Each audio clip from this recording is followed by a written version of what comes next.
Today we're speaking with Susan Paterson about her wonderful new debut novel, Where Light Meets Water.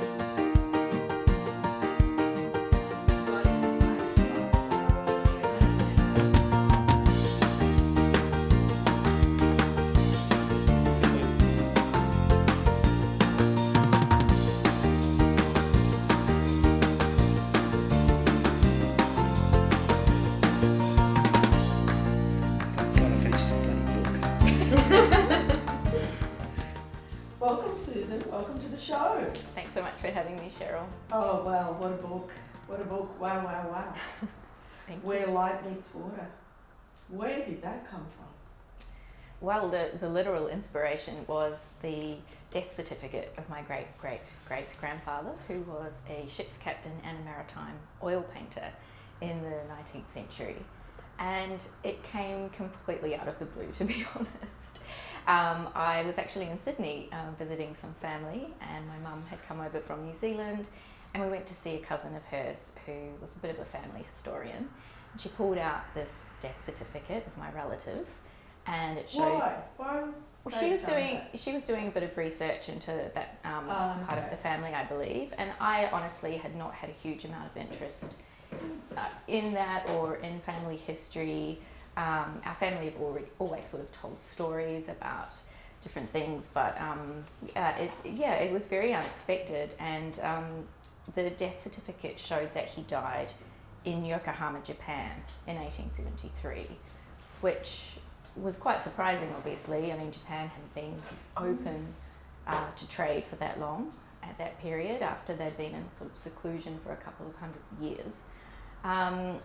And so in that moment, I just felt this intense feeling of what I call geographical confluence. And that was a feeling of a mapping of journeys, so his journey and mine. And he was a Scotsman born in a small town out of Edinburgh in 1819. And he sailed in the 1850s to Melbourne, which is my adopted home. And then in the 1860s went on to Port Chalmers, which is the port city of Dunedin in New Zealand. Mm-hmm. And Dunedin is where I grew up. And at the time we were about to welcome my Japanese sister-in-law into the family. So there was a sense of confluence, of coming together, of there being this kind of seed of something. There was a huge point of inspiration, no idea what it meant.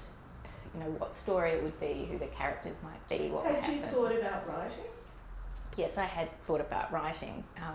I'd already written a manuscript once before. It was securely in the drawer. I had written since I was a child.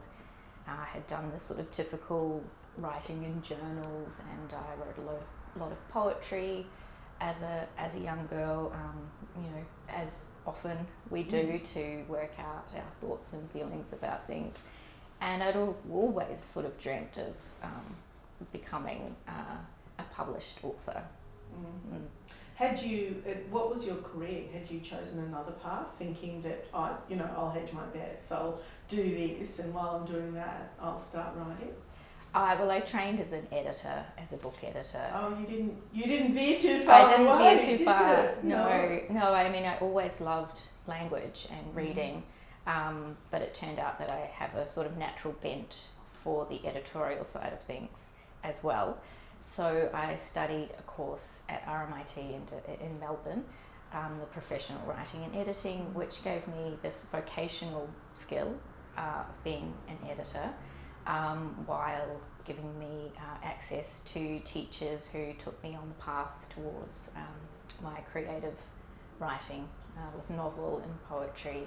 So I have done sort of both in tandem and enjoyed both aspects. I guess you could have gone either way being an editor. You could have looked at it and thought, well, that's too hard, it's too much, it's too overwhelming, I know, because you see it every day. Or this is it. This is what I want to do, and you went down that path.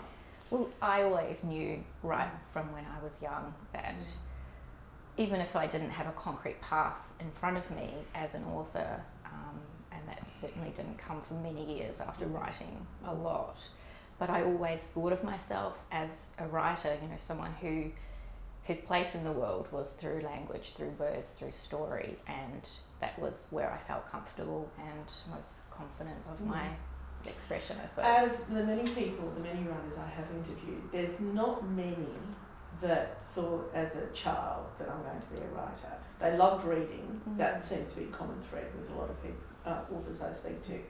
But one author, and she's very memorable, Holly Ringland, she told me when she was 11, she wrote to a publisher and said, I'm coming. Look out, I'm going to have a book. I love that confidence. I love that at 11. Yeah. I was never confident like that. No, you didn't write to any publishers? I did not. No. I just felt that was part of my identity, and it was an aspirational thing for me. You know, it was a dream, but it took many years of, learning skills and gaining confidence to find and sort of transfer that aspiration into a concrete pathway or reality. Yeah. So then you've got the character, your great grandfather, and well, I mean that's just a seed, right? It was a seed, and I knew it wouldn't be a family history that I wanted to sort of use a very vague outline, certain facts. So I use some of his paintings, I give them to my character Tom Rutherford, and I use sort of the dates of his life and certain paths and routes that he's taken as a sea captain.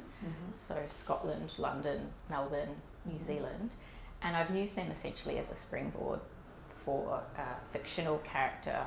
At what point was that? Was it starting to pan out to you as a story? Did you come back and did you do all the research? How is it? Oh no, you didn't? No. Okay, so tell me what came first. It was pretty hard to get started, to be honest. I felt really daunted. I'd never done a project that had required a lot of research, and I didn't really know how to start.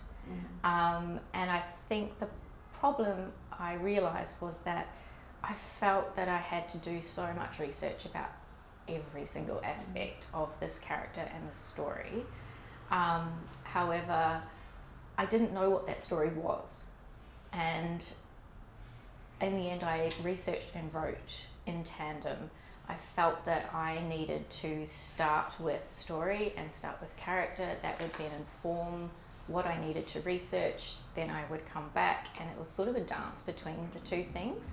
It's not always a very streamlined process. Susan Paterson, thank you so much for your time today. I've really enjoyed the conversation. Likewise, it's been great to be here. Thanks, Cheryl.